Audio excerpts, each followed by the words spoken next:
আসসালামু আলাইকুম দোস্ত নাজরিন, কেমন আছেন সবাই? আশা করি ভালো আছেন। আজকে এমন একটা বিষয় নিয়ে আলোচনা করব, এমন একটা আমল নিয়ে আলোচনা করব, জিন মেয়ে জিনকে হাজির করার আমল। পরীর রূপে আপনার সামনে হাজির হবে, আপনার সমস্ত কাজ করবে, জায়েজ না জায়েজ কাজ করবে, আর আপনাকে ধন দৌলতে টাকা পয়সাও দিয়ে সাহায্য করবে। এটা এমনই একটা আমল, ঠিক আছে? এর ফুল ডিটেলস আমি আজকে এই ভিডিওতেই বলে দেবো। এর শর্ট ভিডিও আমি আগে আপলোড করে আপনাদের সাথে শেয়ার করেছিলাম, ঠিক আছে? যে 3টে নকশা জ্বালাবেন আর পরী হাজির হয়ে যাবে। এইটা এমনই একটা আমল, ঠিক আছে? আর এই যে পরী, ঠিক আছে, এই পরী আপনার সমস্ত কাজ করবে। এর ফুল ডিটেলসটা আমি আপনাকে বলে দিচ্ছি। আপনারা চাঁদি জুমেরাত থেকে আমলটা শুরু করবেন। চাঁদি জুমেরাত হচ্ছে চাঁদের মাসের 1 তারিখ থেকে 14 তারিখের মধ্যে যে প্রথম জুম্মার দিন আসে। জুম্মা মানে শুক্রবার, জুম্মা পরে মুসলিমরা সবাই জানবে, ঠিক আছে? প্রথম জুমেরাত, চাঁদি জুমেরাত বলতে চাঁদের মাসের 1 তারিখ থেকে 14, নতুন চাঁদের মাসের 1 তারিখ থেকে 14 তারিখের মধ্যে যে প্রথম শুক্রবার আসে সেই দিন থেকে, সেই জুমেরাত থেকে আমলটা শুরু হবে। এই জুমেরাতটা কবে ভালো করে জুনে নিন। শুক্রবারে জুম্মা পড়ে, ঠিক আছে? তার মানে বৃহস্পতিবার দিনে রাত ঈশার নামাজের পর, মুসলিমরা ঈশার নামাজ পড়ে, রাতের নামাজের পর এই আমলটা হবে। আর যারা শর্টকাটে বুঝবেন, এই আমলটা আপনারা ঈশার নামাজের পর বলতে রাত 10টার পর থেকে আপনারা যখন খুশি আমলটা করে নিন, ঠিক আছে? রাত 10টার পর থেকে রাত 3টের মধ্যে আমলটা করে নিন, ঠিক আছে? আপনাকে বলে দিই ডিটেলসটা এবার। এই আমলটা করবে যখন আপনারা পাক পবিত্র হয়ে বসে যান, রিয়াজুল গায়েবের কে সালাম করে নিন, ঠিক আছে? রিয়াজুল গায়েবকে সালাম করে নেওয়ার পর আপনারা পাক পবিত্র হয়ে বসে যান আর নিজের জিসমানি হিসার করে নিন। জিসমানি হিসার করতে হবে কেন? আপনাকে কোনো গায়েবী জিনিস, মাখলুক আপনাকে কোনো ক্ষতি করতে পারবে না। মাত্র 3বার আয়াতুল কুরসি পড়ে নিজের গায়ে ফুঁ দিয়ে দিন, ঠিক আছে? তাহলে আপনারা কোনো ক্ষতি হবে না। এটা করার পর আপনারা বসে যান এই আমল করতে বসে যান। এই যে প্রথম নকশাটা দেখতে পাচ্ছেন, এই প্রথম নকশাটা আপনারা লাল কালি দিয়ে লিখে রাখুন। সেই তখনই বসে লিখতে হবে, কিন্তু লাল কালি দিয়ে লিখে রাখুন। লিখে রাখার পর আপনারা একটা মাটির প্রদীপ নিয়ে নিন। স্ক্রিনে দেখতে পাচ্ছেন মাটির প্রদীপ। এই মাটির প্রদীপে ভালো কোনো তেল দিয়ে দিন, জৈতুন, চামেলি, ঠিক আছে? এগুলো ভালো তেল। এই তেল দেওয়ার পর আপনারা তুলো বা রুই, আপনারা স্ক্রিনে দেখতে পাচ্ছেন, নিয়ে নিন। এই যে নকশাটা ওই রুয়ের ভেতরে, তুলোর ভেতরে ঢুকিয়ে পোলতে টাইপের বানিয়ে নিন, ঠিক আছে? সলতে বা পোলতে বানিয়ে নিন। বানিয়ে নেওয়ার পর ওই প্রদীপে দিয়ে দিন আর ওই প্রদীপ জ্বালিয়ে দিন, ঠিক আছে?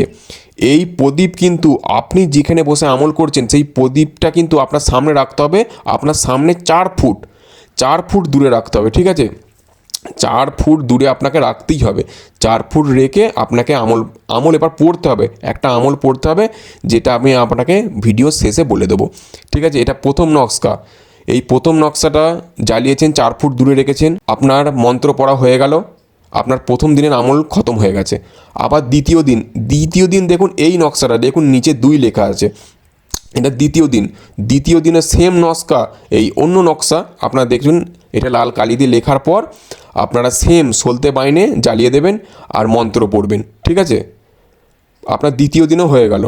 আর এরপর হচ্ছে তৃতীয় দিন, লাস্ট দিনে এই নকশাটা স্ক্রিনে দেখতে পাচ্ছেন, এই নকশাটা লাস্ট দিন বানিয়ে আপনারা সলতে করবেন, আগুন জ্বালাবেন, 4 ফুট দূরে রাখবেন, আপনার আমল পড়তে বসবেন, ঠিক আছে? আমলটা আমি লাস্টে বলে দিচ্ছি।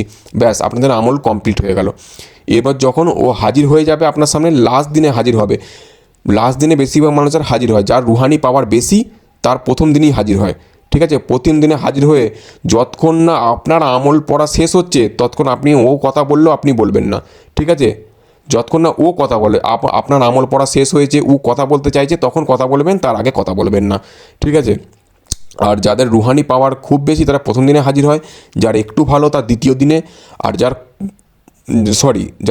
খুব বেশি রুহানি পাওয়ার তার প্রথম দিনে হাজির হবে, আর যাদের কম তাদের দ্বিতীয় দিনে হাজির হয়, যাদের একদম কম তাদের তৃতীয় দিনে, আর যাদের একদমই রুহানি পাওয়ার নাই তাদের ঘরে আবার আমল করতে হবে, শেষ দিনেও হাজির হয় না, ঠিক আছে? আশা করি আপনারা বুঝতে পেরেছেন। চলুন এই মন্ত্রটা আপনাকে পড়ে দিই, তারপরে ডিটেলসটা বলছি। মন্ত্রটা আমি একবার পড়ে শোনাচ্ছি।